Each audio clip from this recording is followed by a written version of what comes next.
N'a pas vocation à protéger un régime. Déclaration de François Hollande après l'appel du président centrafricain. François Bozizé a demandé à Paris et à Washington d'intervenir pour arrêter l'avancée des rebelles qui menacent d'entrer dans la capitale. Ludovic de Foucault. Les rebelles sont aux portes de Bangui, la capitale centrafricaine. Ils posent la question du départ de François Bozizé, le chef de l'État. Ils l'accusent notamment de ne pas avoir respecté les accords de paix signés depuis 2007 et qui prévoyaient la réinsertion des combattants rebelles. La question du départ de François Bozizé semble s'imposer, mais néanmoins l'essentiel est de permettre au pays de retrouver le chemin de son épanouissement et de la paix. Sous-équipée, mal organisée, l'armée régulière n'a opposé que peu de résistance face à la coalition rebelle du Séléka qui a pris les armes le 10 décembre. Le gouvernement, lui, accuse les insurgés de saper toute tentative de dialogue, malgré la médiation du Tchad, soutien de longue date du régime en place.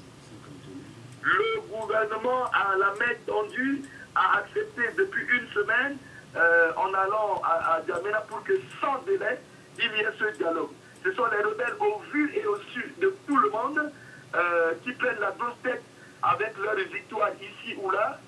François Bozizé a appelé Washington et Paris à l'aide ce jeudi. Mais pour François Hollande, pas question pour l'ancienne puissance coloniale d'intervenir dans ce conflit. D'une manière générale, si nous sommes présents, ce n'est pas pour protéger un régime, c'est pour protéger nos ressortissants et nos intérêts. Et en aucune façon pour intervenir dans des affaires intérieures d'un pays, en l'occurrence la Centrafrique. Ce temps-là est terminé. Mercredi, l'ambassade française à Bangui a été caillassée par des manifestants pro-gouvernementaux. Ils reprochaient à Paris son inaction face à la progression des rebelles.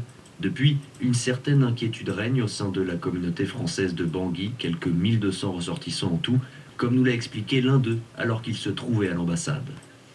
Il y a effectivement un climat de peur et qui est surtout en fait alimenté du manque d'informations et lié en fait à la situation où c'est très confus, on ne sait pas qui fait quoi, qui est qui, etc. Donc c'est surtout ça en fait qui crée en fait incertitude à l'heure actuelle.